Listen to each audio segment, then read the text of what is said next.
Yeah. Good evening. Ready for the Patriots. Welcome to the Southbridge Town Council meeting of Monday, October 21st, 2019. Please rise for the Pledge of Allegiance. Allegiance to the flag of the United States of America and to the republic for which it stands, one nation, under God, indivisible, with liberty and justice for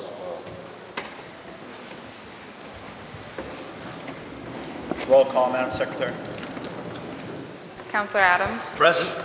Counselor Catrona. Present. Counselor Daniel. Present. Counselor Joban. Present. Counselor Lazo. Present. Counselor Manna. She will be delayed. Counselor Marchetti. Present. Counselor Nash. Present. Counselor Steves. Present. Have a quorum. Item 3, vote considering accept the Town Council minutes of Monday, October 7th, 2019. Is there a motion? So moved. Second. Errors, corrections, omissions, anyone? Councilor Steves. Under agenda item number 3, shouldn't it say motion to suspend the rules and add agenda items 3A and 3B? Because there were 2 of them. So to add agenda item 3A and 3B? I think it should say that. Yes. Is there Could a you add that, so- please? Thank you. Also, under agenda item number 7, both references to CDBG are reversed, which is not surprising. I mean, that happens all the time, but Oh, CDBG, yes. everybody Yeah. screws up those letters. And under item number 11, let's see, I just wanted to clarify that when I said Councilor Steves wanted to make sure residents of business would be considered, specifically what I wanted to be sure is that the apartment dwellers in those buildings are considered, not just the businesses. Correct. So you want to add in apartment? Yeah, the apartment dwellers there. Okay. And also, under the very long discussion for agenda item number 13, the second page of that discussion, I think it's line number 8 down. It says, Council Chair Jovan said there isn't a legal issue. I think Ron said that, not you. I think Ron said that. Yes, that is Didn't you, Ron? correct. Oh, I was reading as you were talking. I didn't hear what you said. Yes, that was town manager. That's what I stated thought, that. yeah, I thought So I could you thought- strike Council Chair Jovan to town manager Ron St. Angelo? And that's all I had. Thank you. Any other errors, corrections, omissions? Seeing none, all those in favor as amended? Opposed, unanimous, all present. Subcommittee reports, General Government, Councilor Steves. Thank you, Mr. Chairman. Yeah, we had a meeting on October 15th. Several of the items that are on tonight's agenda, specifically 13, 15, 16, and 25 are on our agenda, so we'll talk about those things then. But we also talked about, we talked about the Recreation Committee issue on the fact that the bylaws were kind of screwed up, and it seems like we had some issues with that. And we talked a little bit, briefly started the discussion of tax classification, and we talked about doing that as a council of the whole in November. Other than that, the stuff will come up when we get to them. Thank you. Oh, and I don't have a meeting scheduled. Thank you. Department of Public Works, I know Council Nash is going to defer to Vice Chairman Daniel. Councilor Daniel. Meeting was held. Meeting? Oh my God. Meeting was held last week, and Everything on the agenda is going to be presented tonight. Thank you. That's all right. Yeah. You say so much during meetings that we had to throw you a curveball. I guess. Education and Human Services, Councilor Lazo. Yes, we had a meeting on the 16th. All the requests put on tonight's agenda, we'll address them at that time with a recommendation. Thank you. Thank you. Plan and Development, Councilor Adams. Thank you, Mr. Chair, through you. There was no meeting. I do not have one scheduled, but I probably will schedule one here in the next couple of weeks. And again, Curbside Advisory Committee will go 29 October at 3 p.m. in the Veterans Room. That's it. Thank you. Protection of Persons and Property, that is Councilor Manner. There are several items and appointments on tonight's agenda that will be taken up. And she does have a meeting scheduled for this Thursday, October 24th at 6 p.m. in the George Parent room. Chairman's announcements. I do not have anything tonight to announce. Town Manager, Mr. Town Manager. Thank you, Mr. Chairman. Just a couple of quick things. First, you will see tonight that all the different town councilors are wearing red ribbons tonight. That is in relationship to Red Ribbon Week, which is a whole program to educate the community, particularly children, about the dangers of substance abuse. This week, from the 23rd to the 31st, is an opportunity to wear red ribbons and to get involved in this process. You can look on the website, redribbon.com, to get involved. Every student will be wearing a little wristband like this. We give it out to all the middle school and high school students, and it says, "I'm about life, not drugs, proud to be drug-free." And it's part of our efforts as the Town Manager's Substance Abuse Advisory Committee to do everything we can to educate the community about the dangers of illegal drugs. Clearly, around the nation, we've seen too many people die as it relates to opioid overdoses and a variety of different illegal substances. So here in Southbridge, this Town Council has made a determined effort to do everything we can to educate the public. You'll also see a billboard on Central Street advising people to not get involved in drugs. You'll see a letter that will go out to all middle and high school students' parents discussing ways that they can talk to their children about this issue. Now, would you encourage everyone here to talk to your children, talk to your family members about this? The earlier you can intervene in a problem, an addiction problem, the better chance you'll have of actually saving someone's life. So I want to encourage that. Friday, I had an opportunity to be at Harrington Hospital where we planted a tree. And the town of Southbridge has been fortunate enough to essentially receive, or going to be receiving, 1,000 free trees for the town of Southbridge. The purpose is obviously to improve the environment and to improve the air quality. Trees produce oxygen and makes for not only beautifying the town, but actually improving the environment itself. Now, special thanks to the U.S. Forest Service. They granted $252,000 of funding that will make all the planting and outreach work possible, and to the Commonwealth of Massachusetts Department of Conservation and Recreation for providing the trees for this project, valued at $280,000. I also want to thank particularly Ed Hood and the Opakam Land Trust, who's leading this project. They were the ones who actually worked with planting the tree, and they're the ones who are going to be working with people all throughout our community in planting trees. So if you have an interest, please reach out to the Land Trust. I want to thank them. I want to thank Harrington Hospital for agreeing to be the first site for a tree. There will be a lot of work going into seeing actually what locations that these trees could be planted in. There's a variety of trees that you can choose from. So if you have an interest, reach out to Ed Hood at the Opakam Land Trust.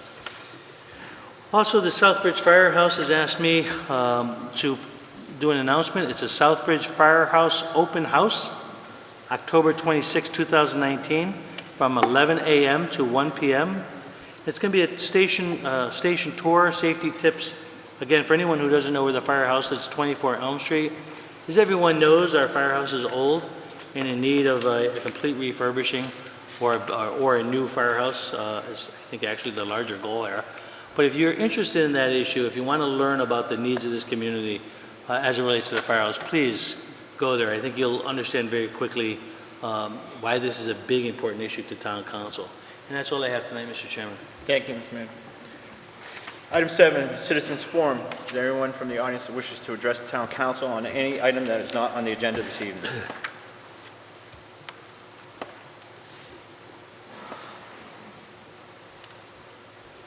All we ask is that you state your name and your address, and good evening. Kathy Lapriori, 51 Mark Avenue. I just wanted to thank Councilor Daniel for speaking at our Southbridge Women's Club meeting last Friday. It was very informative and well done. Thank you. Thank you very much. Thank you, Council. Is there anyone else that wishes to address the Council on any item that is not on the agenda? Anyone else? Seeing none. Item 8.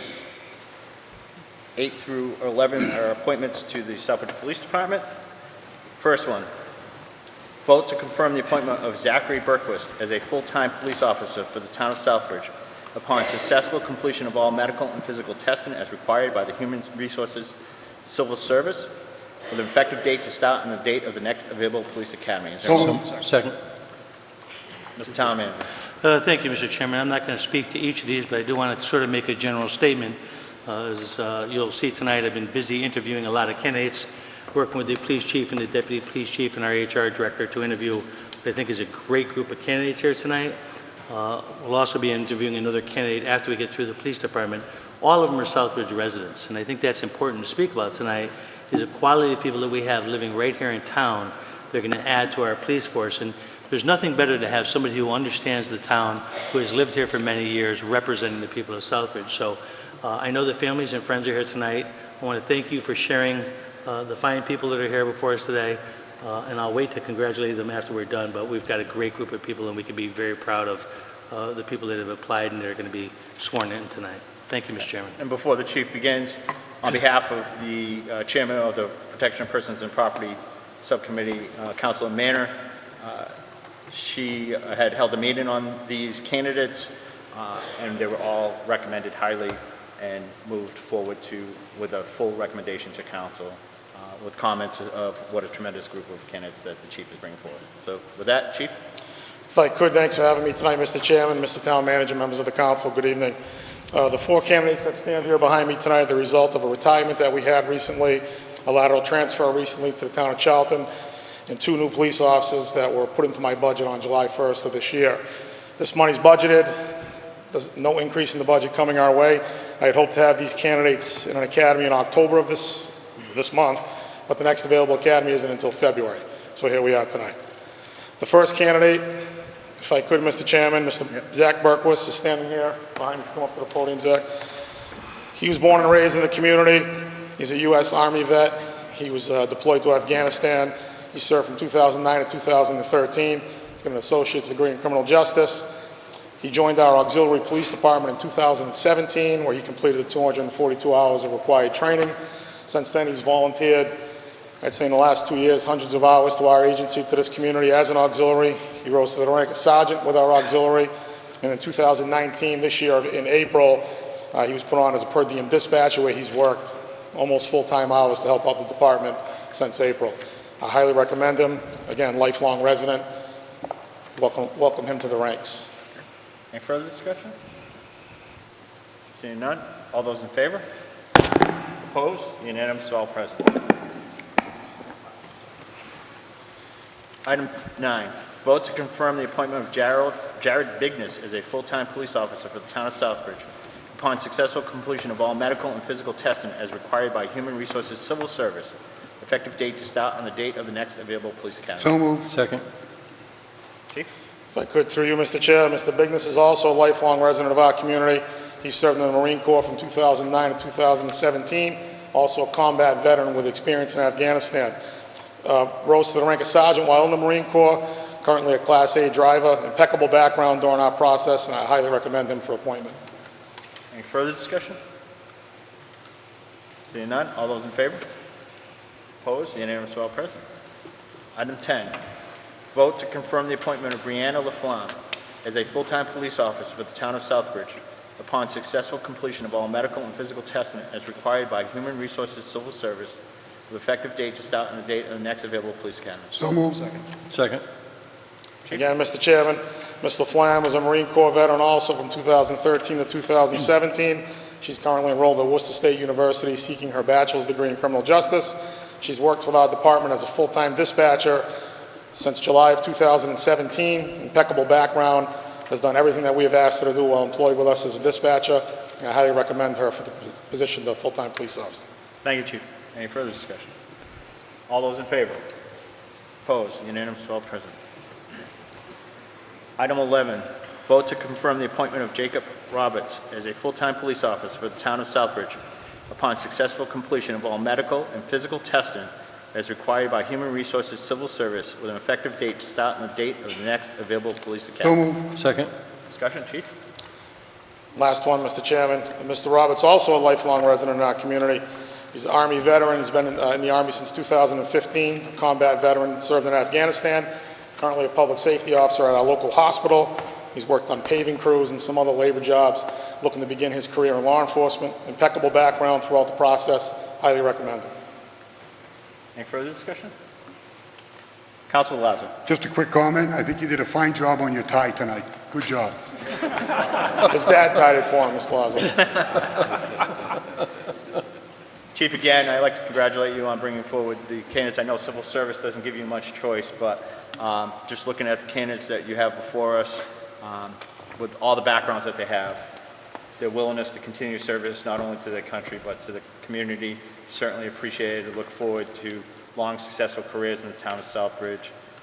Wish you all the best of luck. Councilor Lazo? Mr. Chairman, just a comment and a complimentary statement to the chief about the diversity in your appointments. And they're all Southbridge residents, putting Southbridge first. Great job. Thank you. Any further discussion? All those in favor? Opposed? Unanimous? All. Congratulations. Thank you.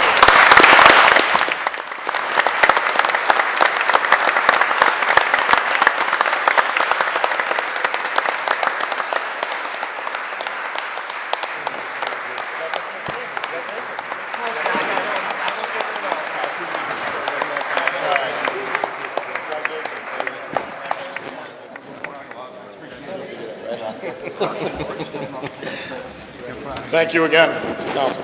Thank you, Chief. Get him signed up in that academy tomorrow, huh?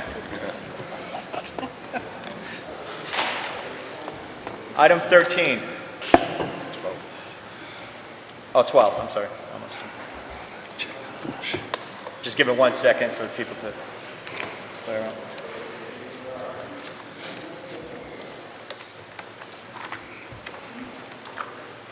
Okay. Item 12, vote to confirm the appointment of Michael Julian as the Assistant Building Commissioner effective immediately, pending authorization to qualify for the building officials exam. So move. Second. Discussion? Mr. Town Manager. Thank you. And just again, to be brief, I want to talk about what a great candidate we have here. This gentleman has 31 years of experience in the building trades, and once again, a resident of the town of Southbridge.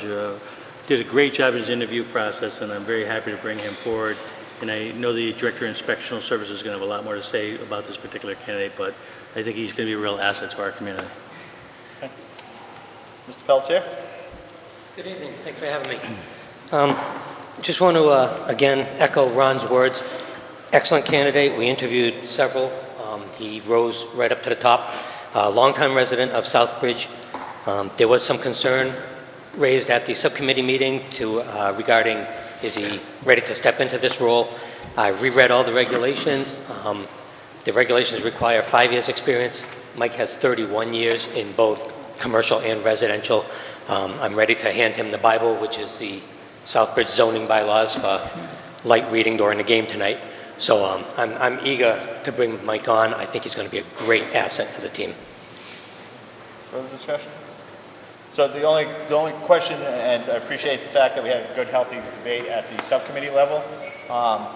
You'll have notice of the building officials, that part of it. The ability to sit for the building officials exam, you'll have that by when? We have the BBRS is meeting on November 4th, and the decision will come at then or soon after. And you'll get notice right away, pretty much right away, right? I am hoping they might send it in writing. I'm not sure. I'll have to request that of Kim Spencer. Any further discussion? Councilor Lazo? If I may, I was at the subcommittee and the recommendation was favorable from BPP. Yes, it was. Yeah, it was. So, okay. Any further discussion? All those in favor? Opposed? Unanimous? Present. Congratulations, Mr. Junior. Gentlemen, thank you.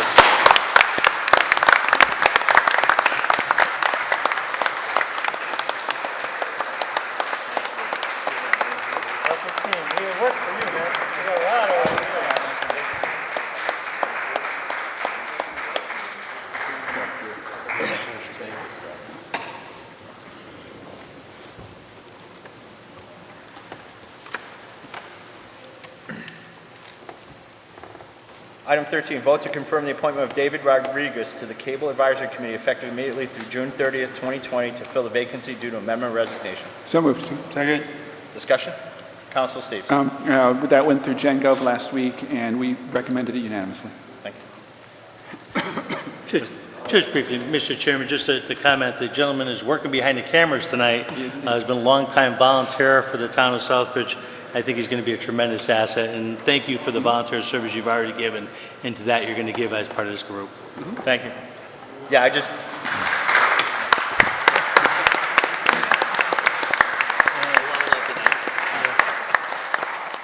Echo all that the cable access does for us, so you're in addition to that committee as well. Thank you very much for stepping up on that, because they do provide a vital service to our community to get these meetings out and content throughout town. So thank you very much for all everyone does. Councilor Steve? I just also wanted to add that there are also still 2 vacancies left on that committee, so anybody who's out there who's interested in cable and television in general, please put your name through the town manager's office, because we have 2 seats vacant, so after him.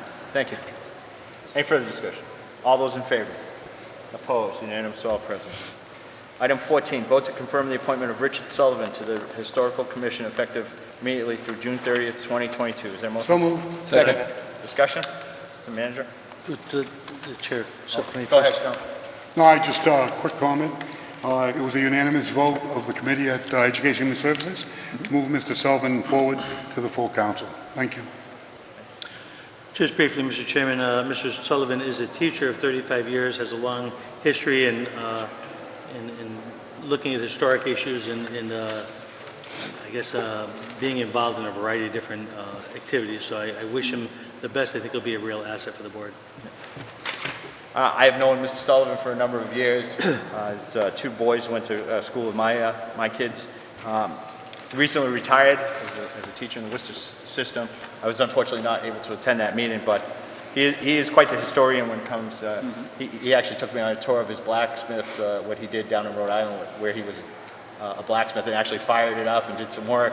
It was pretty good. So I welcome him. He retired. So welcome to this board, and maybe we're going to recruit him for some other stuff, because I'm sure he's going to look for some things to do. So thank you. Any further discussion? All those in favor? Opposed? Unanimous, all present. Item 15, vote to ratify Addendum C to the original purchase and sale agreement by and between the town of Southbridge and Wells School Limited Partnership to amend and modify the closing date to October 31st, 2020. So moved. Second. Okay. Mr. Manager? Okay, I was going to defer to the Planning and Development Chairman if you'd like to speak on this. That's actually, it was General That was Government. Jen. Oh, is it, I'm sorry. Yeah. You want to go? I'm sure, thanks. Yeah, we did talk about that at some length at the last meeting. We did ultimately recommend it unanimous. Was it unanimous, or was there one? It was either unanimous or with one no vote, but I think it was unanimous. It was a lengthy discussion because there was some confusion over some, not so much confusion, but people were a little bit upset at the fact that this process is dragging out for so long. But we all kind of understand why it's dragging out, and that we don't necessarily like the fact that it's dragging out, but it needs to get done. And hopefully we'll see that this is going to actually get it done. Because I don't know if there's any stomach for dragging it out another year after this one. Okay. Mr. Manager? Just a brief comment for those people who aren't aware of this project. This is a 55 and older senior project at the old Wells building. So it's going to eventually be a tremendous asset. As Councilor Steve was talking about, it's been a long process because they've had to get tax credits through the state of Massachusetts, and that's taken a little over 3 years. So it's coming to fruition, and eventually we'll see that project turn to be remodeled into some really beautiful units. So I think we're all looking forward to that. I'd just like to thank the town manager's office for getting the original documents together and include them in the packet for our review. I know when this came forward last year, there was a lot of conversations about the timeline and everything, and I think my words back then were, look, if you're not able to get these financing, in place within a year, it was my belief that we perhaps would move on. But this, to my estimate, based on what worked over the last year, they did everything that we had asked them to do. So I was willing to move forward with, or agreeing at that meeting to at least move it forward, to bring it to conclusion and get that building off the books. Councilor Catron? Thank you, Mr. Chairman. Through you, we did have a lot of conversation in subcommittee in reference to this, and although I would have liked to have seen the closing date moved up, I would like to thank Rick Clemens, who added substantial conversation in explaining the tax credits and the length of time that it takes for those to come to fruition. I think without that clear understanding, I know my vote would have been differently, but I will be supporting this evening. Mr. Chairman, thank you. Thank you. Any further discussion? Councilor Steves? Thank you, Mr. Chairman. Just a couple of quick things mostly for the people who are watching, just for clarification here. Mr. Relic mentioned that although this process has taken on so long, by the time, where it currently stands, he says that he has the funding available, he knows he's got the money set aside from the state, but he's waiting for the state to basically get the paperwork done and have the lawyer do all the legalese. So that he was saying that once they get all that paperwork signed, it's about a 14-month construction period. So he's figuring that it'll be done around 2022 or thereabouts, and then 3 to 6 months of leasing window for people to start moving in. And during the course of our discussion, Will mentioned, just for a quick guesstimate of the tax values, he mentioned that a $1 million building is about $20,000 a year in taxes, and since this will be a tax project as opposed to a nonprofit project, it'll be some benefit to the town anyway. And it was a bit of a discussion also on the whole idea of downtown redevelopment and how a lot of the redevelopment projects are aiming at bringing residents back into downtowns for a variety of reasons, among other things because it's walkable, among other things because it gives more people more direct access to the local businesses and things like that. And there's been some evidence indicating that these kinds of downtown projects also helped to revitalize the business community itself. So hopefully we can see something with this project doing something to help fill some of the vacant spaces that we still have, and that would be nice. Thank you. And just as a point of clarification on the legalese, for the councils that weren't present, the state assigns the attorney to do the closing. Right. So it's not up to that individual to get the attorney, it's up to the state. Right. So he's on the list for the closing, Right. just for the public, just to add on to that. Any further discussion? Seeing none, roll call, Madam Chair. Counselor Adams? Yes. Counselor Catrona? Yes. Counselor Daniel? Yes. Counselor Jovan? Yes. Counselor Lazo? No. Counselor Marquetti? Yes. Counselor Nash? Yes. Counselor Steves? Yes. Motion carries. Thank you. Item 16, vote to ratify a transfer of location amendment with Green Meadows Host Community Agreement in the town of Southbridge to reflect a change in location from Canal Street to 64 Mill Street, first floor, for the proposed retail component of medical marijuana, registered marijuana dispensary. So second. Discussion. This came out of Council Steves. That was Gen Gov too. Yeah, we talked about that a little bit. There was a little bit of confusion over why they were wanting to move, and some concern about whether or not that would mean that what would happen with the space that they're moving from into the building that they're moving into the old Mill Street building. But we did ultimately end up recommending approval. Thank you. Further discussion? Ms. Manning? No? Okay. All right. The party's here. If anybody has any questions, anybody have any questions? No? Seeing none? Roll call? Counselor Catrona? Yes. Counselor Daniel? Yes. Counselor Jovan? Yes. Counselor Lazo? Yes. Counselor Marquetti? Yes. Counselor Nash? Yes. Counselor Steves? Yes. Counselor Adams? Yes. Motion carried. Rob, thanks for being out here. Sorry to have you take a ride, but I appreciate you being here. You know, Mr. Chair, I know we already voted on this, but I know the question was, and I don't mean to belabor this, but he came all the way down here to answer any type of questions, but a question on maybe the parking lot that we were talking about earlier. So maybe he can answer that question really quick, because, you know, Sure. there was innuendos that were happening at the meeting, and they shouldn't have been. So I'll be courteous about that. But Mr. Patton came all the way down here maybe to answer that question. So I'd like to, if you don't mind, Mr. Chair. Just, I'll entertain a motion to suspend the rules and allow the speaker to speak. So move. Second. All those in favor? Okay, go ahead. Ms. Patton?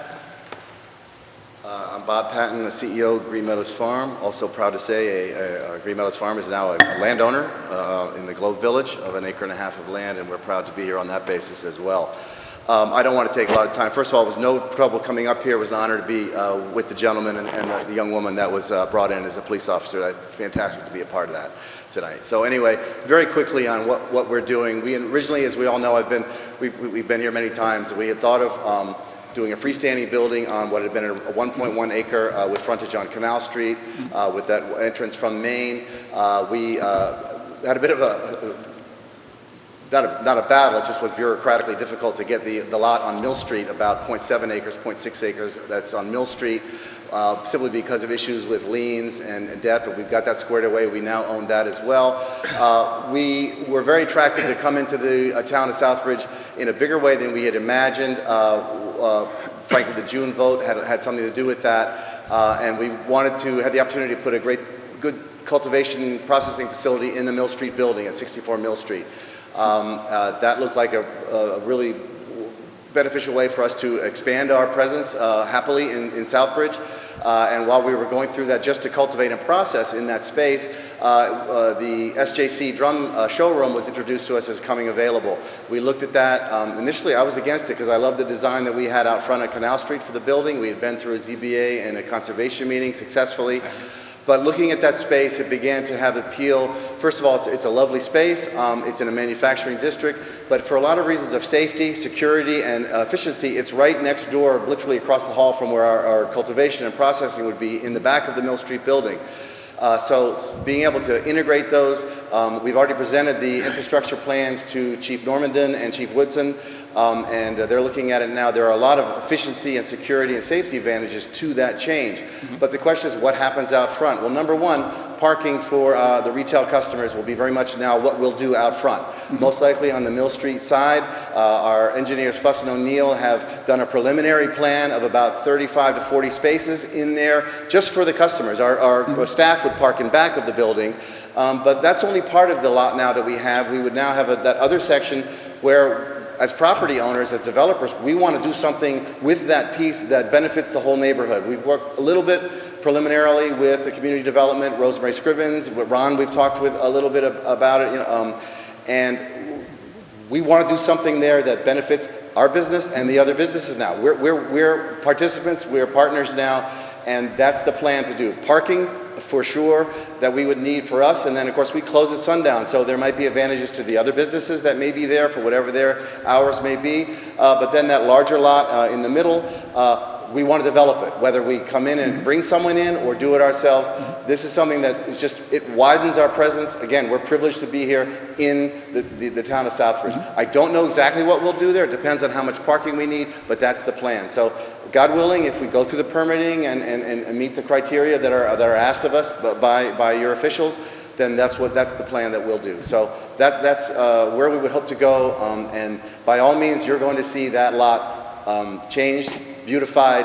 Might want to grab a few of these trees that have been come in. If we could grab some of those, that'd be lovely. We'd love to be participate in that project. So again, I don't want to speak too long. I appreciate the positive vote, and appreciate very much to be a true part of Southbridge now. So thank you all very much. Happy to take any questions, but I don't want to belabor anything. If not, Councilor Lazo? If you happen to find a bridge on the way back, we need one on Mill Street. On a more serious note, Bob, we've met, and I was totally impressed with your organization that came into the neighborhood and embraced the abutters and explained everything step by step. And it's just the nature of who you are and who your company is. And I think that was fantastic. Coming into a community, dealing with the abutters, but embracing the whole community at the same time and investing into Southbridge. I thank you very much. I'm very supportive of the project, and we'll continue the good workings in the neighborhood. Thank you. Well, the privilege is ours, but thank you very, very much. Councilor Steve? Yeah, I do have one quick question, just kind of maybe a little technical question. How do you plan on, if you're going to be putting your medical dispensary in the Mill Street building, correct? As I understand it? Okay. Yes. So how do you plan on organizing the people going in and out of the building? Because I mean, I know I've been to some parts of that building. It's not necessarily the easiest building to get in and out of. Well, we have a security company, IC Security, that has laid out for the purposes purely of security. Staff will come in from the rear. They'll park behind the building, and they'll come in where staff has been coming in now for SJC and some of the other businesses that are there, including A&M on the ground floor. Our clients and patients would come forward through the courtyard area into the showroom. There is no way for the customers of the medical dispensary to go from the dispensary into the back of the secure area. Those are very, very highly secured. And actually, but the efficiency of, if you're elsewhere, even if you're on an upper floor, if you leave an upper floor and come down with product to take to your dispensary, that's the same as taking it across the state. So the fact that we can be in an entirely secured, contained area where our staff can come in the back, check in, some will go into the cultivation processing area, some will be working in the dispensary, they'll make that division in that internal corridor from the back. But then the security will be such that the patients who come in front, they only have access to that area of the quote-unquote retail side. They do not have any access unless they've been checked in and have some other reasons for being there in the secure cultivation and processing area. And they're coming in from the Mill Street side? The patients, yes, sir. Yeah. Okay. Anything further? Mr. Manager now. Just one comment, Bob. I Yeah. know you put out a announcement about a public forum. I know one of the things you're trying to do is speak to the public. I asked my staff to send it out to all the town councilors, but I think it's open for the public. Can you tell us the date and time and what you're trying to do with that? Oh, the outreach program that we're doing is, which I think is exactly the right spot. It was the community center in the police station on Mechanic Street. And the date, November 4th. thank you very, very much. There's a lot of dates in my mind these days. I believe it's at 6. Yeah, at 6 p.m. And as I say, we'll be there to do a full explanation, some preliminary drawings, etc., and answer any questions from abutters or interested counselors or interested folks from town. Part of what we're required to do, but I would do it anyway, as Mr. Lazo said. That's the only way to go about this business. We're partners now, and we have to prove it every day that we belong here.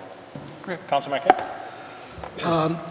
I'd just like to say that, I fully support this, Bob, and I'm glad you guys are coming down there. I think this is going to be a boon for the Globe area. But I do think there is some concerns about parking and the traffic on Main Street. If you go down on Main Street in that area at Pleasant Street, it's not easy to get in and out of there. And with the fact that Mill Street Bridge is now closed off, I think there should be some study done now to make sure that we have better flow down there, an easier way to get in, and parking also. I mean, I think there's going to be more people coming there than you realize. So thank you. my experience with projects is that it does go through the planning board and other zoning boards, planning boards, and they would all mandate traffic patterns, studies to make sure that everything is conducive to that area. All right. So it will be part of the study. And as I would say, Councilor, it's about an acre and a half there. That's a lot of land to figure out parking and access. We'll be working with the planning board, the DPW, the building department, whoever we need to speak with to get a plan that seems to work for the town and the planners of the town. So we have a preliminary plan. We'll present it with our special permit application, but everything's open to input, obviously, from those who really know the issues at hand. Thank you. Councilor? Thank you, Mr. Chair. Just to kind of also add in there that you've already talked to the police department about it as well. Yes, sir. Entries and exits, so. Yeah, Chief Woodson and Chief Norman. I just wanted to throw that out there. Yep, we've presented, and they have our security infrastructure plan, both for safety and fire, et cetera, et cetera. Councilor Lazo? In the design of the Globe area, things have been happening, removal of old buildings and stuff. And the thing is, I don't know if it's possible, but I know Bob controls the whole right side of Canal Street. Widening Canal Street wouldn't be a bad idea if it would work into your business scheme of the square footage of development. It would really actually help your other business at the mill, because the first thing we did when we lost the bridge, DPW and the Southbridge PD, no parking on one side so the 18-wheelers could go down Canal Street and take that difficult right. But you own that whole right side, and even a curb cut on a corner and stuff, small stuff could make big differences down in that area. But I think you're the man for the neighborhood. You've reached out, you've worked hard with us. I wish you the best. Okay, well, as I say, the partnership's just beginning, but thank you. That kind of thing is, as I say, beyond my pay grade, but I'd like to figure out what we can do, those kinds of issues. So, here we are. Anything further? I thank you for being here tonight, and the one thing to echo some of the things that people have said, when you originally came to town, you talked about partnership, and to my belief, you truly have been, your group has been true partners in outreach, and we look forward to bringing other business people like yourself into town to develop those partnerships, so we thank you for being here tonight. And thank you. That's it's mutual. Thank you. Thank you. Thank you, gentlemen. Thank you. Item 17. Vote to appropriate $430.70 from project number 68100, Department of Public Utilities rideshare surcharge to account number 001-499.553300, Department of Public Works road materials to apply toward the purchase of asphalt for road repairs. So moved. Second. Discussion? Seeing none? All those in favor? Opposed? Unanimous, all present. Did you have anything?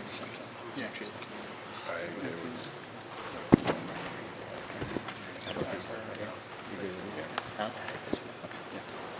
Item 18, vote to approve the reallocation of the following funds totaling $89,990.50 to project number 6429, electrical upgrades at the wastewater treatment plant. $21,241.17 from project 6336, sludge dewatering system pilot testing. $125.49 from project 36406, biotower treatment system design. $68,623.84 from project number 6379, lightning engineering and installation. So moved. Second. Discussion, Councilor Daniel. The committee voted unanimously to approve this article. I believe that what's happening here is there are funds that are available in various other projects to be moved toward a change order that'll be coming up in the next agenda item, so that the funds are there and they're just being pushed over. Okay, thank you. Any further discussion? All those in favor? Opposed, unanimous, all present.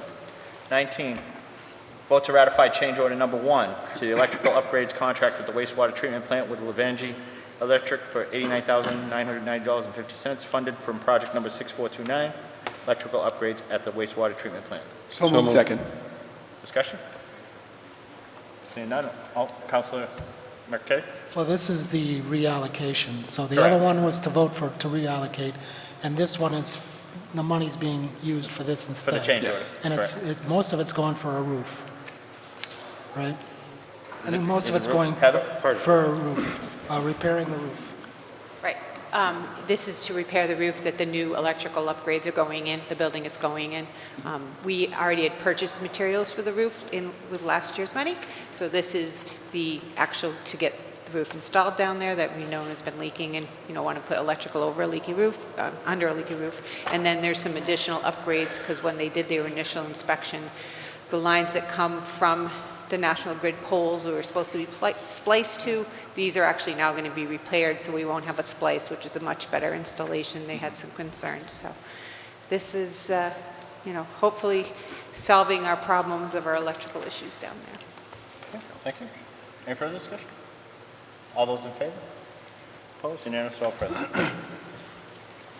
Vote the alternate side parking and snow emergency routes winter parking ban for 2019-2020. So moved. Second. Discussion? Discussion? Heather, I guess just an update to the public, I guess. This is just an update to the public. Every year we update this table, bring it forward for a formal vote, has the proper dates on it of when it's starting, when it's stopping, gives examples of what the alternate side should be. It gets posted every year, so it will be on the website. And as issues come up throughout the year, sometimes we do have to come back and make changes as we find something that isn't quite right. I believe we found something last year on Chapin Street and brought it back to you, but it has been updated here, so. Thank you. Any further discussion? Councilor Steve? And just a reminder for the public that the alternate side parking starts on December 1st and runs through April 1st. And as Heather mentioned, there really aren't any major changes in here except for what she mentioned for Chapin Street, which we did in the middle of like last year, so. Thank you. Any further discussion? All those in favor? Opposed? Unanimous, all present. Item 21, vote to declare surplus 150 elementary student desks and chairs and 150 high school style desks, and approve whether to donate the items to another school or sell them at auction. So moved. Second. Discussion? Is this out of your subcommittee, Council? Yes. It was voted at subcommittee unanimous to declare them surplus. Also, there was much discussion that if there was a local school, Trinity was one that was brought up, that would need the desks, that we would donate them. And it was a unanimous vote of the committee. Thank you. And I did follow up with Mr. Coleman because I was unable to attend your meeting, and he explained, teaching has changed and the way they teach, and so no further use, and no place to store them. So, any further discussion? All those in favor? Opposed? Unanimous, all present. Item 22, review and vote to approve the town manager's goals and objectives for FY 2020. Is there a motion? So moved. Second. Discussion? This was updated from last week's discussion. It's just the final adoption of this goals and objectives, where I think Councilor Nash had some questions about dates and some concerns. So, anything further? Councilor Nash? Thank you. I just wonder why we still see some disparity, some on the 15th, some are end of the month, and then one or two maybe by charter by end of the month or by first of the month, but why are they varied? Because, I'm sorry, I'm not going to go back and say, oh, I know this is how it's stated in charter. Yeah. Is there a good explanation? Councilor Dan? All right. I'll have to plead guilty to that in terms of setting up the dates originally with some consultation. I took into account your comments from the last time, and I made some changes, but I didn't realize that you were looking for everything to be changed. That can certainly be done. That's very easy to do, not a problem whatsoever. And we can sit down and look at it if you'd like. Thank you. I don't want to hold this up anymore, but I also note that January 1st is a holiday, and that's a deadline, so hopefully the town manager beats that. I'm fine with it. Actually, I'm very pleased to see that the goals and objectives are as clear and concise and attainable as they are. Yep. The dates really should be minor and trivial, but it's just one of those little obsessive things for me about seeing all these different timeframes. Thank you. All right. Any further discussion? All those in favor? Opposed? Unanimous, all present. Thank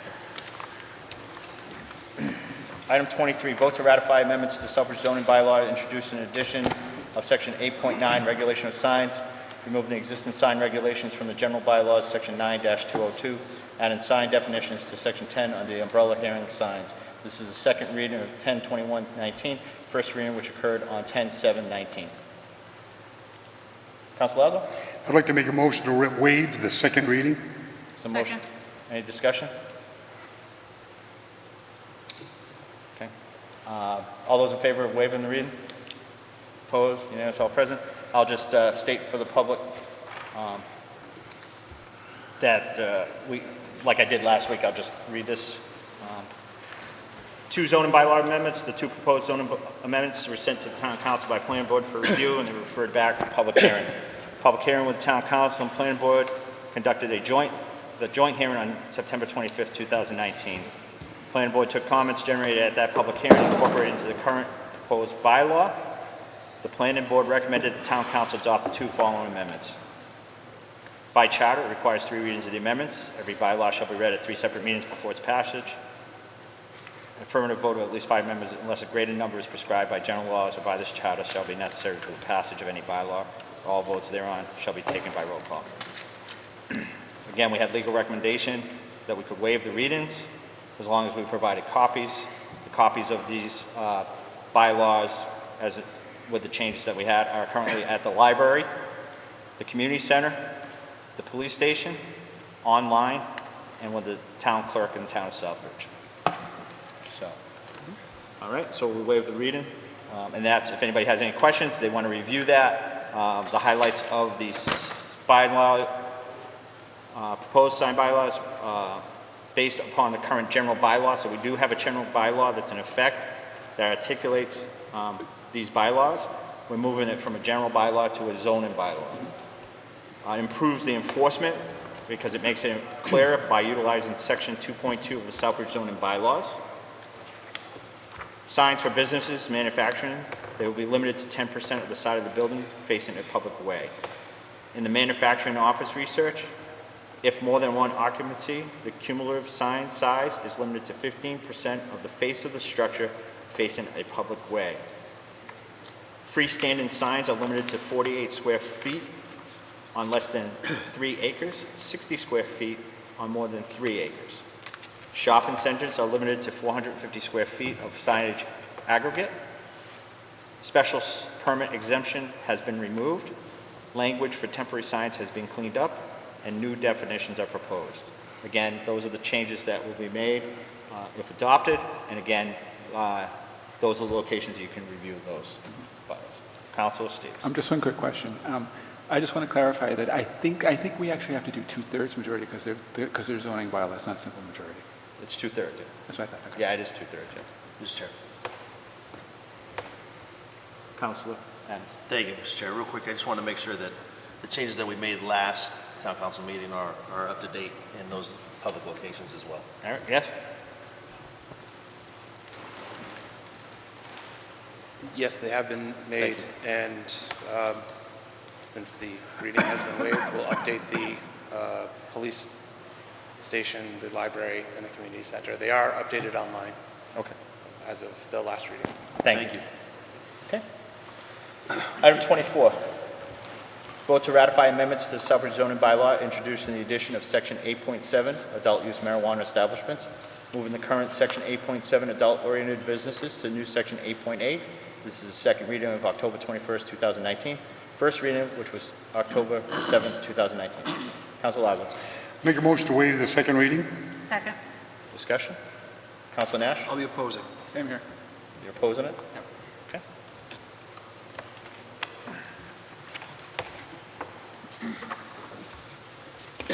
Who would want to start?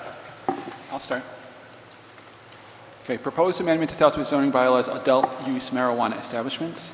8.7, adult use marijuana establishments. 8.7.1, purposes. It is recognized that the nature of the substance cultivated, processed, and/or sold by marijuana establishments should be located in such a way as to ensure the health, safety, and general well-being of the public, as well as legally authorized adult customers seeking to legally purchase marijuana for their own use.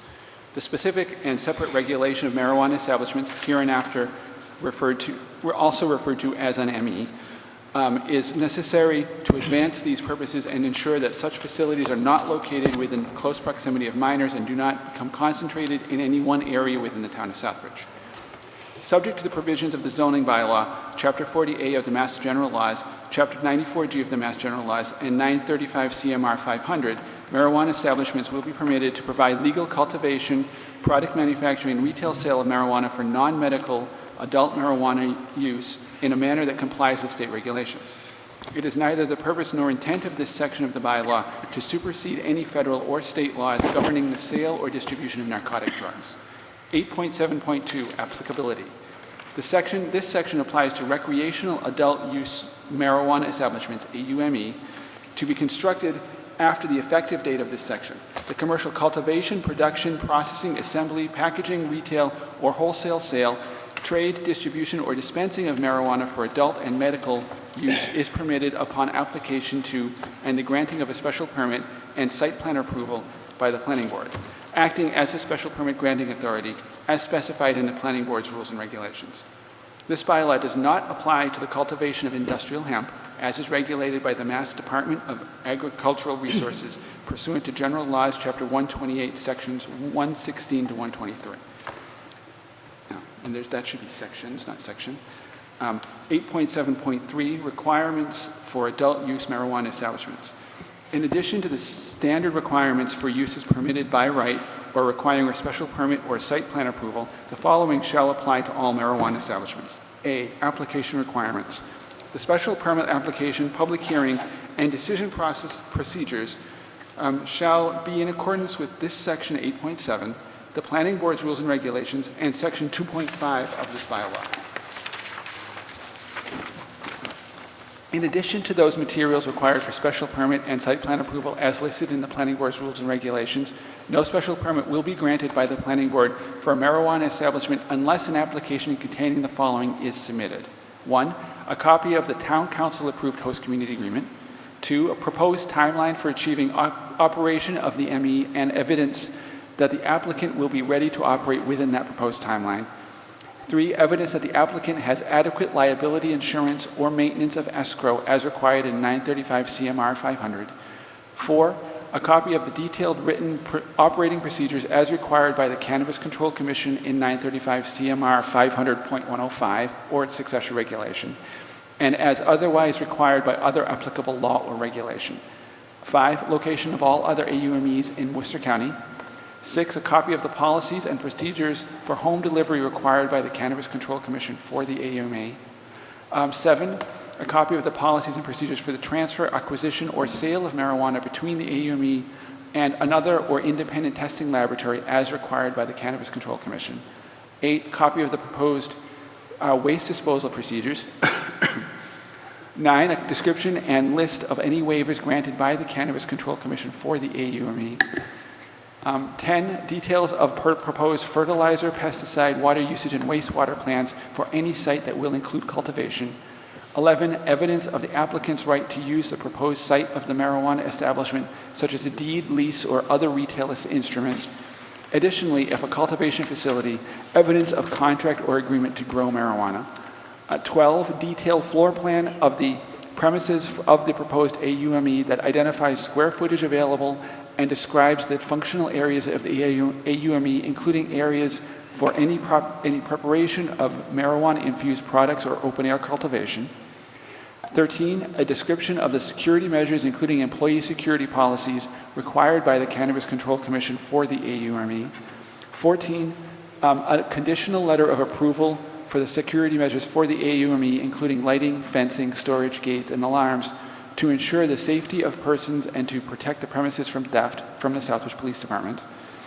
15, detailed site plans that include all of the information required under the rules and regulations of the Planning Board, including distances to any of the uses identified in Section 8.7.3E below.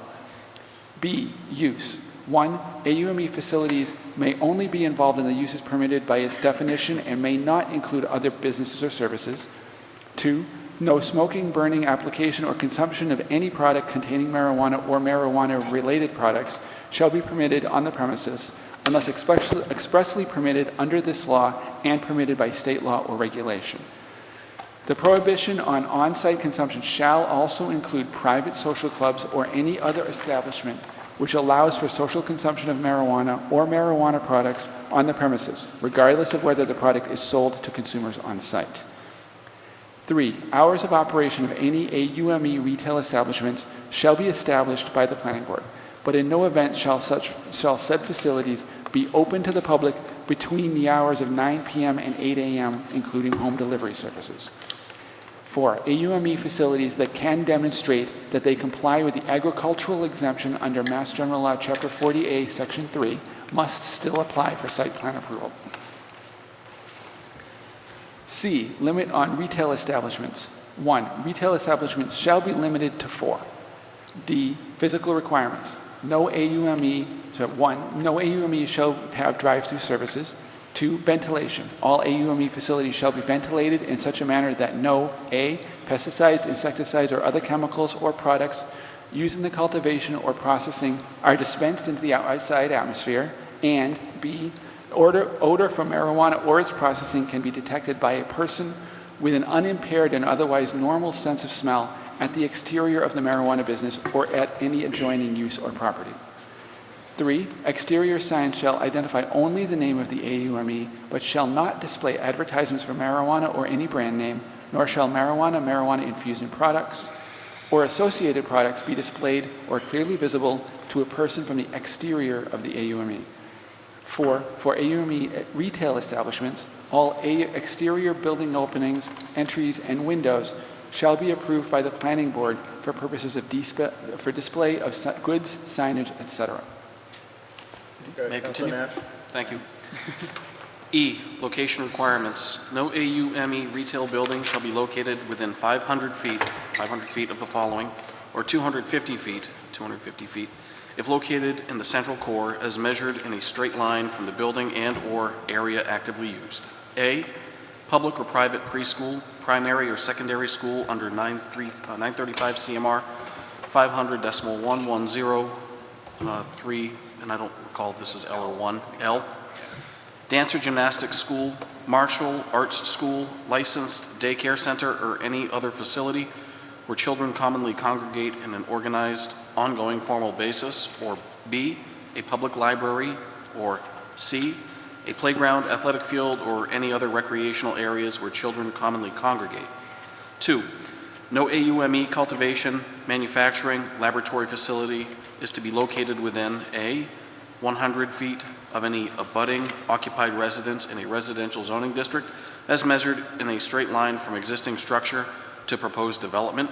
B, 250 feet of any non-conforming residential structures in non-residential districts as measured in a straight line from existing structure to proposed development. 3, no AUME retail establishment is to be located within 250 feet of any residential zoning district residential structure, or any non-conforming residential structures in non-residential districts. Distance shall be measured in a straight line from residential zone boundary line or from existing structure to proposed development. Additionally, no AUME retail establishment shall be located within 250 feet of any other AUME retail establishment. Distance shall be measured in a straight line from the building and/or area actively used to the building and/or area actively used for any other AUME retail establishment. 4, no marijuana or marijuana-based products shall be sold or grown or cultivated in motels and dormitories or inside a mobile structure such as a cargo container, motor vehicle, or other similar non-permanent enclosure. 5, the distance requirements may be altered at the discretion of the planning board through the special permit application, reduced only if the applicant demonstrates that the marijuana establishment will employ adequate security measures to prevent diversion of marijuana to minors.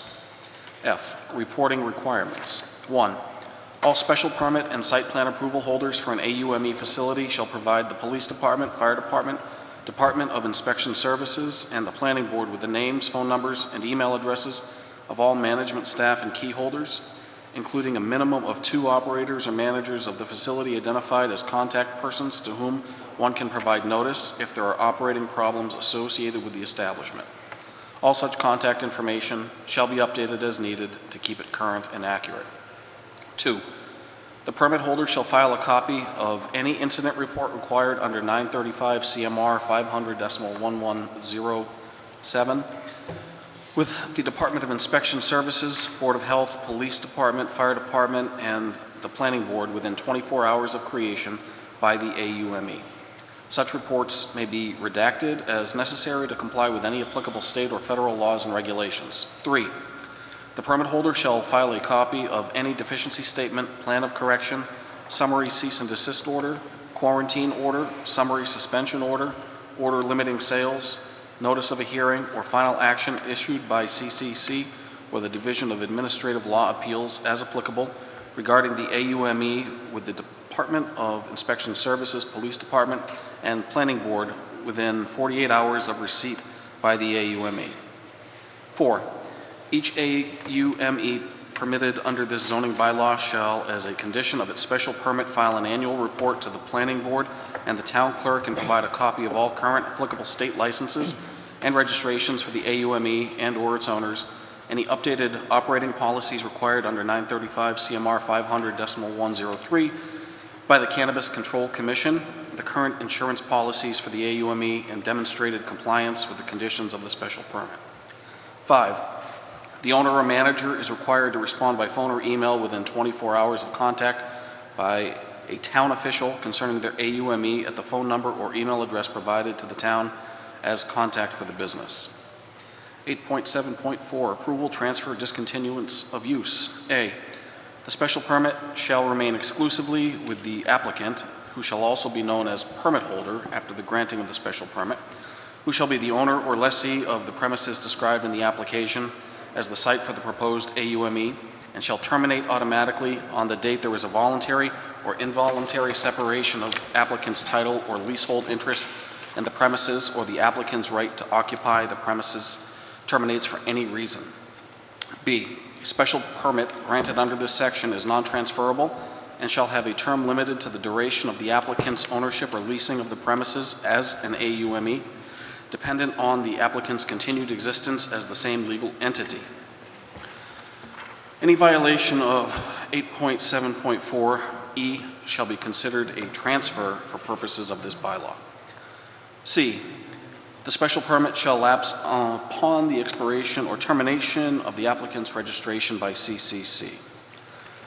The permit holder shall notify the Department of Inspection Services and Police Department and Planning Board in writing within 48 hours of the cessation of operation of the AUME or the expiration or termination of the permit holder's registration with CCC.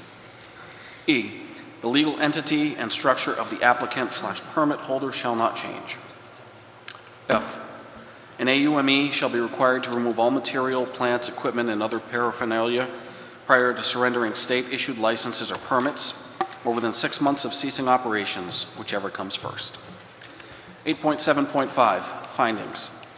In addition to the standard findings for a special permit or site plan approval, the special permit granting authority must also find all the following. A, that the AUME facility demonstrates that it will meet all the permitting requirements of all applicable agencies within the Commonwealth of Massachusetts and will be in compliance with all applicable state laws and regulations.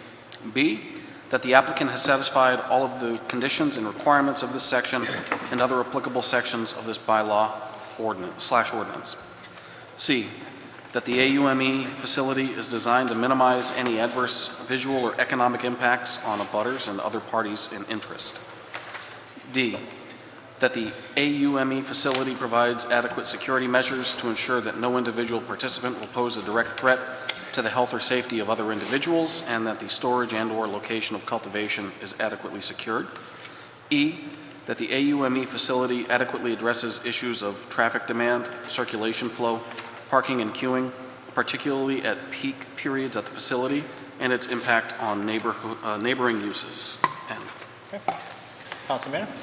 Thank you, Mr. Chair, through you.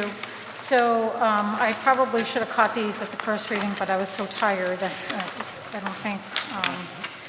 On page 1, if you go down under 8.7.1 purposes at the third, the last sentence there, it is neither the purpose nor intent of this section of the bylaw to supersede any federal or state laws. Well, we are superseding federal laws because it is a Schedule I drug. So we shouldn't have the word federal in there, I don't believe, because that is a huge conflict. And on page 4, it also mentions such reports may be redacted as necessary to comply with any applicable state or federal laws and regulations. I think there's a conflict there too. On what, page 4? Page 4, yep. Oh, yeah, and if you go under F, I'm sorry, F, bullet point 2, sorry. Such reports may be redacted as necessary to comply with any applicable state or federal laws and regulations. I mean, you got federal in those two places, but then you got, like, in other places, it's anything applicable with state laws and regulations. There's no federal. So we are in conflict if we keep we are in conflict with the federal law, right? So if we want to keep this in the bylaw, to me, then we can't enforce the bylaw because we're going against federal. Am I making any sense? No, I understand point 1. Point 2, the second one?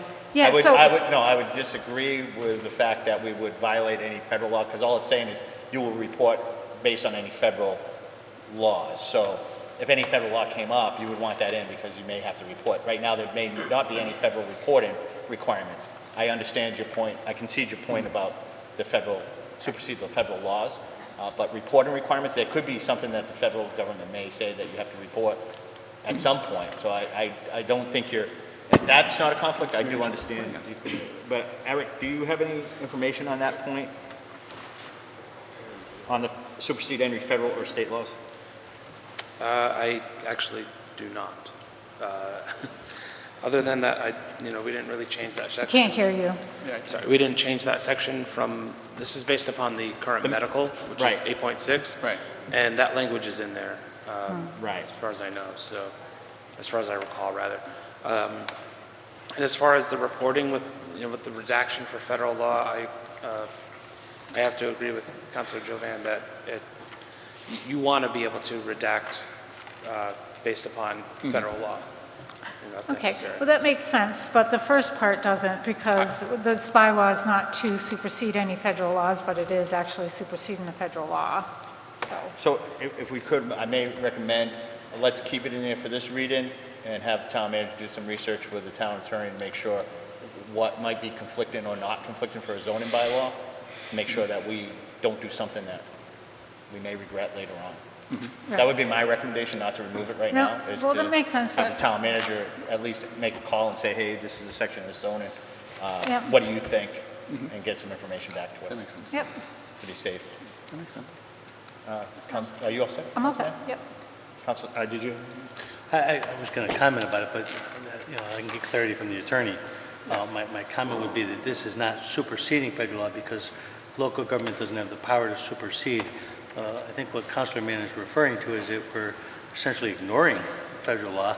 The state of Massachusetts is doing that, and federal law so far across the nation has not enforced federal law, is I think the difference here. So I wouldn't take out the language because we can't supersede. We can't supersede federal law in any way.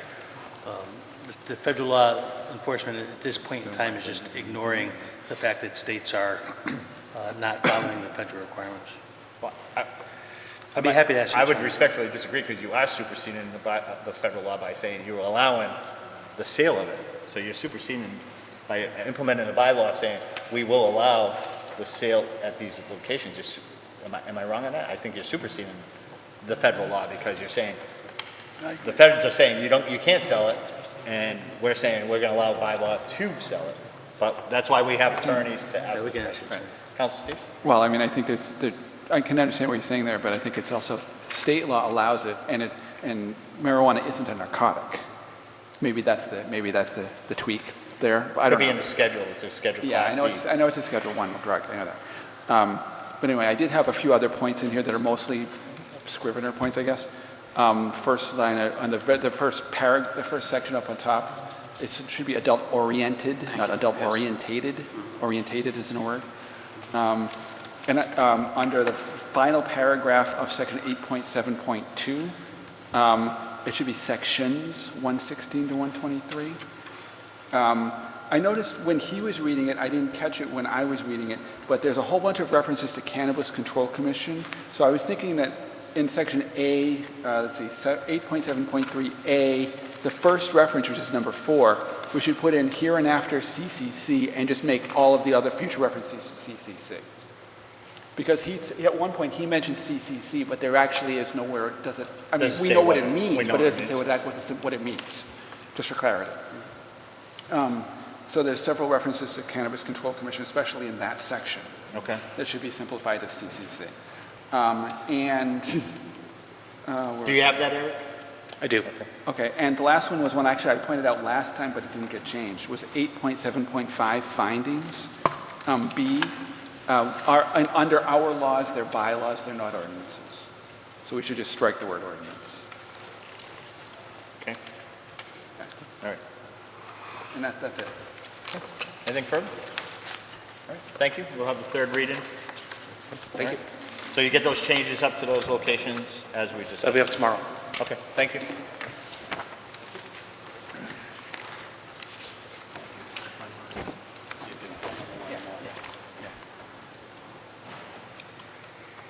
Item 25, vote to ratify the amendment to the Southbridge Code of Bylaws, Section 3-202, Airport Commission, to include one member may be a non-resident, provided the member is actively involved in the Southbridge Municipal Airport. First reading, October 21st, 2019. Okay. Mr. Town Manager? Mr. Chairman, just because the public hasn't seen this, it's okay if I can just explain this briefly, what this does. Currently, we have 5 members of the Airport Commission. All 5 are required under the bylaws to be residents of the town of Southbridge. All this does is allow one of those 5 members to no longer be required. They could be a resident of Southbridge, but they're not required to be. The purpose of this was to allow people who might have airplanes in other towns nearby, or who could add significant value to our Airport Commission in terms of their knowledge about airports and airplanes, to add value to the commission. I thought this was a good idea. I know what the subcommittee liked the concept as well. The chairman of the Airport Commission and the director of the airport have both supported this and have both recommended this, and I think overall it's a good policy decision for the town. Councilor Steves? Yeah, just for clarity for the people out there that are watching, what we are doing is we are amending section 3-202. I'll just read the first paragraph because we're not having anything else in there. It's the 3-202.1 establishment. There shall be an airport commission consisting of 5 commissioners. The members of the airport commission shall serve for terms of 5 years until their successors are qualified. And what we're adding is one member may be a non-resident, providing that member is actively involved in the Southbridge Municipal Airport. That's the only change we're making, just for clarity. Councilor Manna? Thank you, Mr. Chair, through you. If I could ask the question, why only one member? Would that be enough to satisfy the quorum problem that we're having in town for this committee? Or would we recommend that perhaps maybe other members of the airport who fly there frequently, who want to be involved? The request from that board was to at least have one member, and I think there was something that came up a couple years ago for one member. Airport Commissioner, Chair is here, Mr. Clements, so if he has any conversation, have him discuss it. But their request was one member at this time. It had come up a few years ago and it got voted down. So I remember that so their very request well. was one. Council Lazo, do you want first before Mr. Clements? I'd just like to... I'm sorry. I wasn't done. I would just like to see perhaps maybe one or more members. That's what I would like to see. I understand the previous speaker and the concerns, but our airport, as it was discussed, and I'm sure that the next speaker is going to talk about it, is a Southbridge airport, but it's regional, and the involvement is done by people in the region, and this was an in good faith move to allow somebody that has already spent plenty of time at our airport, and that they were very in favor of this, and I think it would help the airport tremendously as far as getting people involved and excited about what goes on at the airport. Thank you. Thank you. Mr. Clements? Yes, through Rick Clements, Chairman of the Southbridge Airport Commission.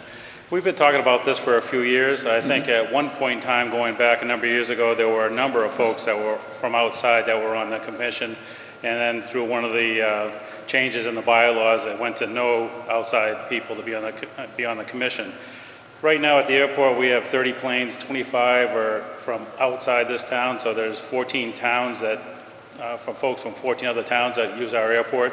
And again, it's a regional airport, and it's very important in the southern part of Massachusetts. We'd be in favor of having, more people from out of town if we have some people that come forward, but I think we still want a majority to be Southbridge residents on the commission if that was to be changed. Do you have a follow-up question? So, yes, if I may, Mr. Chair, through you. I mean, that I totally respect that, and I'm totally in favor of this, no matter what. But, I mean, just to leave it open, I mean, it would be up to you if you wanted to appoint one more person outside of the one, right? So we bring people forward and we send them to the town manager, and the town manager interviews them, and he brings the appointment to you to appoint. Okay, so let me rephrase that. I understand that, but it would be up to, I mean, if we had it like one or more members, one or more. I would not go one or more and have a majority. I would want to have it capped. I mean, if you want two, maybe.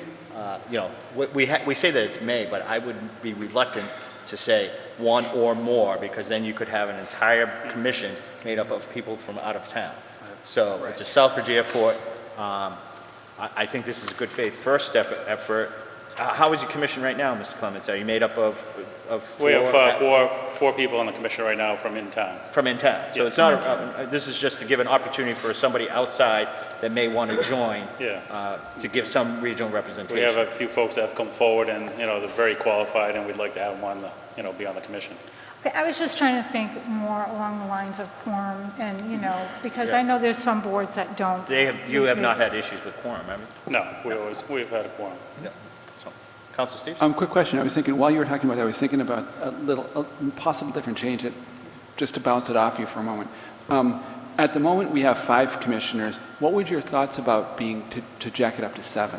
And if that would fill what Monique was just suggesting, maybe have another person in and still allow the majority to be Southbridge residents. Would there be, if that were the case, would there be anybody else likely to come forward who might be interested in being involved that way? We haven't had anybody come forward. We have had this one person. Yeah. So I don't know. We struggle like everybody else to keep a full commission board. So I think moving up to 7, it just make the struggle a little bit harder. Okay. Just a suggestion, because I was thinking about it, because I noticed that it wasn't specified in the charter, so we have a little more flexibility than with some other boards. But if you don't think it's necessary, that's fine with me. Any further discussion? All right. We'll have a second reading next meeting, and then a third. Okay. Thank you. Thank you, Mr. Clements. Thank you. Council's forum. Council Marquetti? Thank you. First of all, I'd like to thank the town manager for looking into the Maria Avenue situation. I'll reserve my comments tonight. You're trying, I appreciate it. You say the contractor is going to be at the zoning board this Thursday, what time? That's correct. Well, I'm not sure what the time is, wherever the zoning board of appeals meeting is for this Thursday night.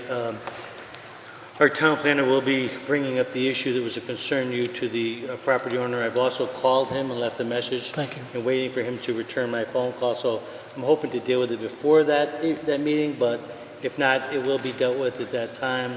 Also, if he doesn't respond to me, we'll be sending out a letter doing the formal notification, which will then subject him to fines if he doesn't respond in a certain time period. All right, thank you. And I appreciate Elm and Everett Street there, that it's been cleaned up. Again, yeah. And I'm looking forward to that permitting process as well. You said that they would have to apply for a permit, so. I believe that's not just for that area, but I think Andy's working across the board Thank with you. all the containers on that issue. I did get another phone call from someone concerning the International Club. There's been some erratic driving down there, and people that are coming out of there that they don't know if they're drunk or whatever, but it's just a really bad situation down there.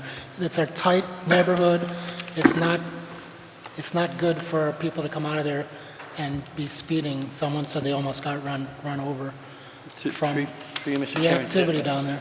Just because I'm not sure I heard you talking about what the International Club is? The International Club, yeah. Yeah, the police chief is already made aware of that issue, Right. and they'll be looking into it. Thank you. I had an opportunity to attend the Historical Commission meeting. A resident called me up and wanted to know if there's anything that could be done to preserve the historic buildings in town. I think the concern was what happened with the Beechwood property, and they wanted to make sure that that didn't happen again. And so I think the Historic Commission just wants to be kept in the loop. If there's any buildings that they're looking to tear down, they just want to know about it and be kept informed of what's going on with that, if that's a good idea. I think all boards and committees should be kept informed about what's going on. And finally, I got a call from someone concerning the cable bill that went up $10 this time. And I know that doesn't seem a lot of money to some people, but there are some people who are on fixed incomes, and it's not easy when out of the blue you get a cable bill that's increased $10. I know I got a $10 increase, and I don't recall them ever letting me know about that. I think they want to know if there's anything we can do, if there's anything that can be done for people who are on fixed incomes, any kind of rebate or something that could be done to help them with lower their cable bill.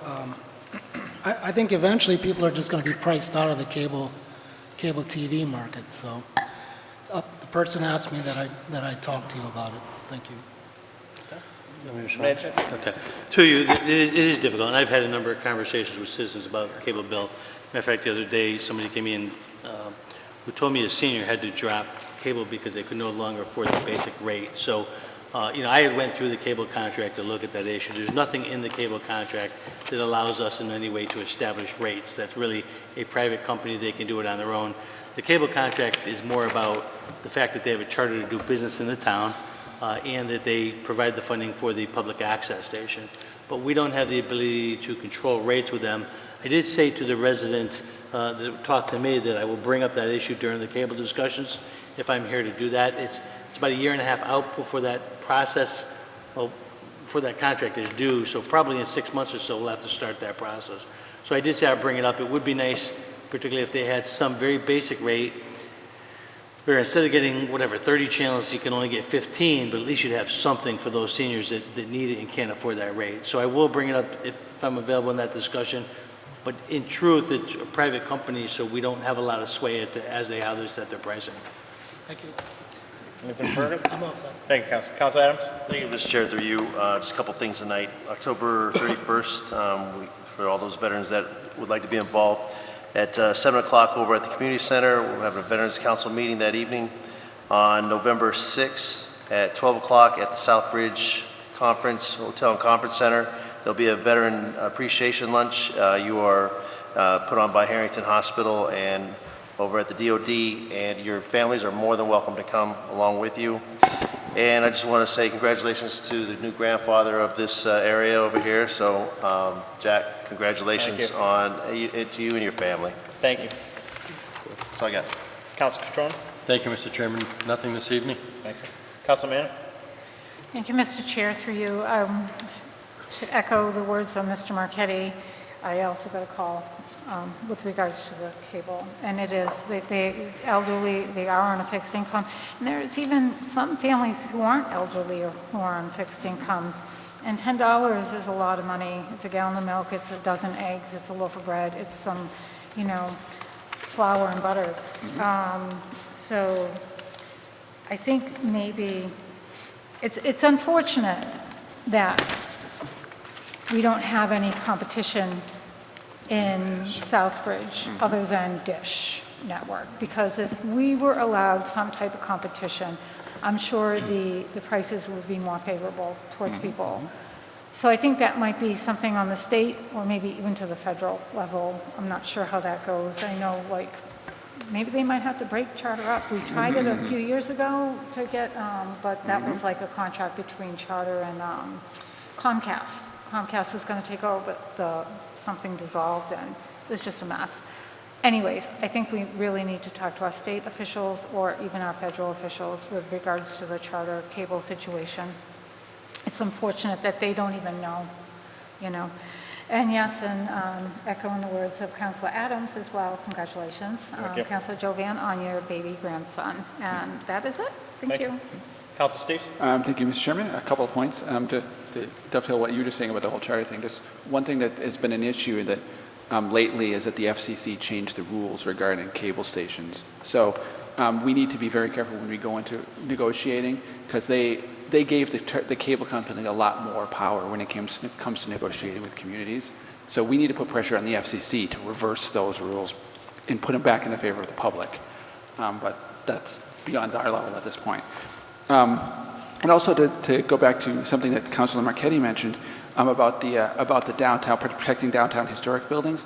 This is for everybody up here, but also anybody who's out there, is that I know that Steve Brady is looking at trying to recreate the local historical district commission.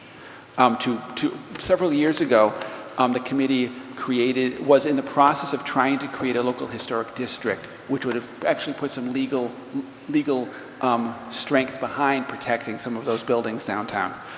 It never came into fruition, but I know that he wants to try to do it again, and maybe it's time to do it now.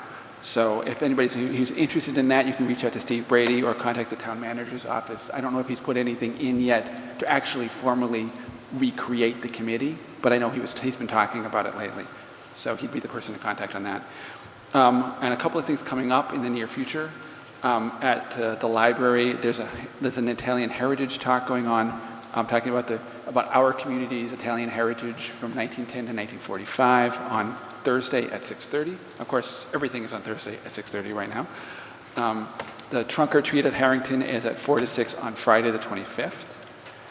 And there's also at 6:30 on following Thursday the 31st, Dale Monette will be talking about Quabbin lore and new photos of the animals and plants and stuff like that up at Quabbin, also at the library. So, and that's all I have. Okay. Thanks. Councilor Nash? Thank you, Mr. Chairman. For you. First of all, this evening, I'd like to thank Councilor Daniel for chairing the DPW subcommittee meeting a week back. Sorry if we caught you off guard this evening, but I'm grateful for your stepping in there and making sure that you stay in practice. You're a good chairperson of committee, and I'm grateful for your filling in. Second of all, briefly, I wanted to point out that a couple of weeks ago, the Town Manager's Substance Abuse Committee held their forum here in Council Chambers.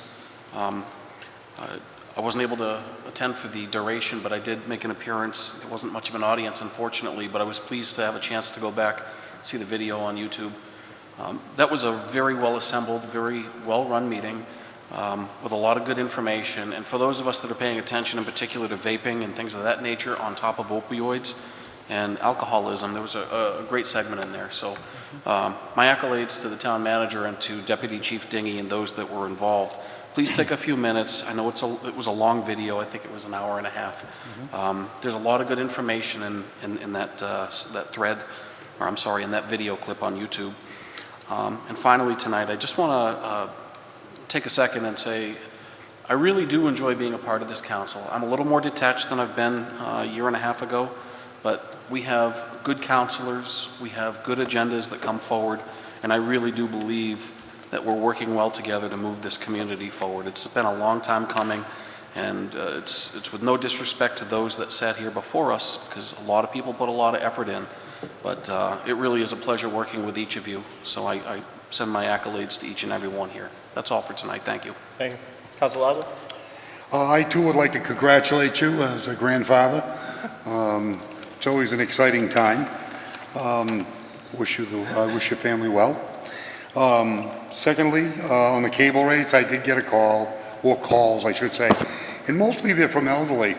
I'd just like to ask the town manager, when is the contract up with Spectrum? Approximately a year and a half. What's that? Approximately 1.5 years. What says that we're married, are we stuck with them? Through you, Mr. Chairman, the problem is the answer is yes. The problem is that no other cable companies will compete with them. It's sort of become a monopoly across the state where they've already carved up their areas and there's little or no competition between any of them. So in order to open it up, you have to have competition if no one wants it. And a lot of it has to do with the actual cost of the infrastructure. So, and I understand the infrastructure, they own it, they built it, and, you know, we always look for money and cameras and stuff like that. But is there anybody that we could at least call and bring to the table for a discussion? Through you, Mr. Chairman, I could check, but I think it's a problem statewide, and I think my guess is, and I'm not sure of this, is probably controller in the Department of Public Utility Control, and we could reach out to them and see if there's anything they can do. I don't think this is a unique problem. I think it's. I mean, you hear of files, you hear of different ones in different towns that have different cable companies. I mean, when they came into town, they offered a package, they did the infrastructure, and they're here. And if there's another company out there that we can get to the table and say, can you do this? Is it palatable? Can you accomplish it? I say let's try it. And the reason why I say that is it's like anything else.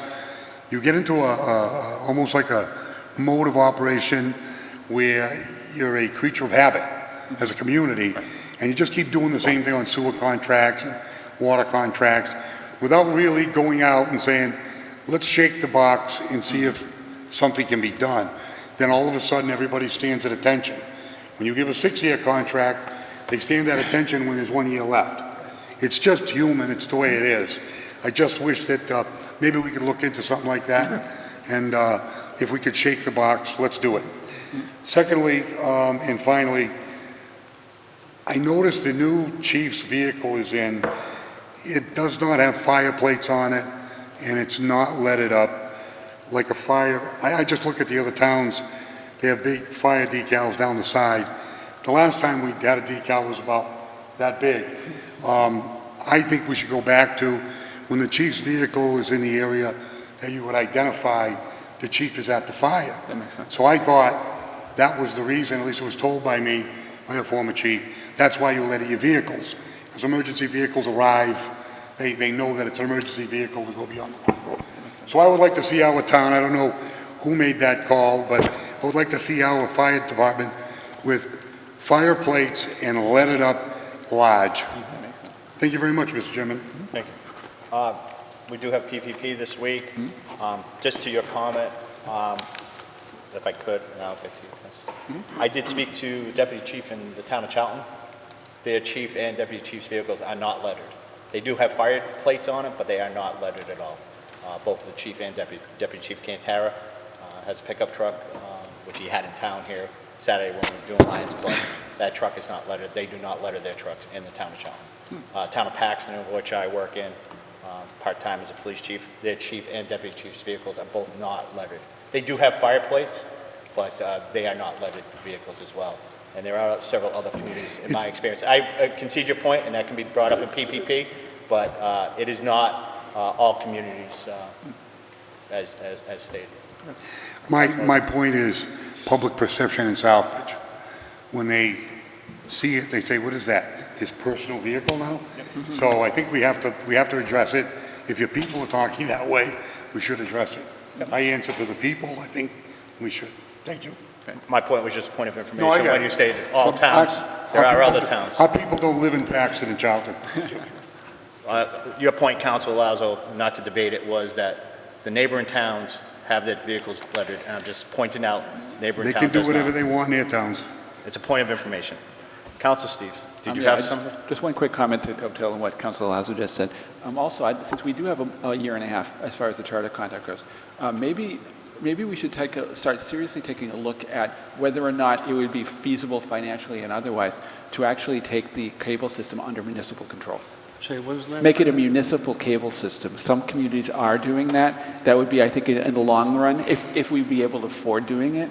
In the long run, I think it would be better for our community and the residents that are having to deal with the cable system as it is now, because, I mean, we know that cable monopolies as a whole just generally don't treat their customers all that well.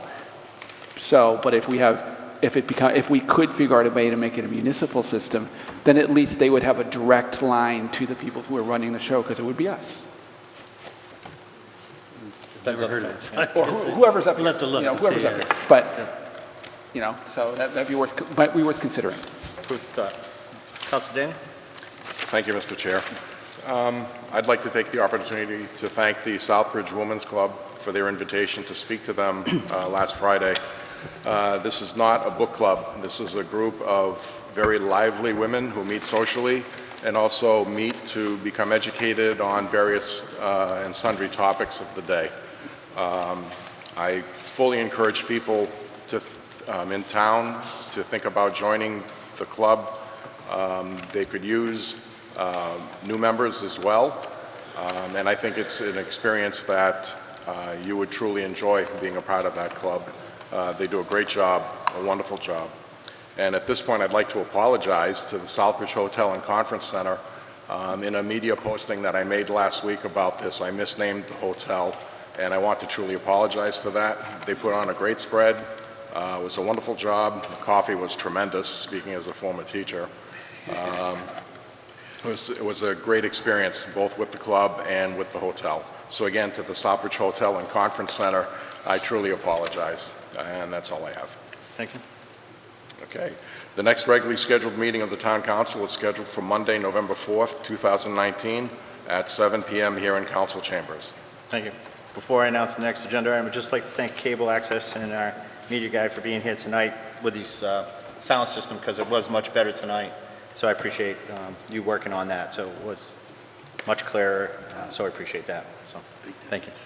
Item 28, vote to enter into executive session according to Mass General Law, Chapter 38, 21A, subsection 1, to discuss the reputation, character, physical condition, or mental health rather than the professional competence of an individual, or to discuss the discipline or dismissal of, or complaints or charges brought against a public officer, employee, staff member, or individual. What we will take up is the complaint of the open meeting law complaint filed by Kristen O'Clair. Is there a motion? So moved. Second. Okay. Mr. Town Manager? Yeah, just- I know you're aware you're not going to be there, so. That's all. I want to Thank make you. sure, okay. Yep. I was asked not to attend, so Public. I just want to make sure. Okay. Well, because it does not involve you, and it involves Yep, a that's complaint fine. against this town council, not the town manager. Okay? Roll call. Counselor Daniel? Yes. Counselor Jovan? Yes. Counselor Lazo? Yes. Counselor Manna? Yes. Counselor Marquetti? No. Counselor Nash? Yes. Counselor Steves? Yes. Counselor Adams? Yes. Counselor Catrono? Yes. Okay. We will reconvene in open session.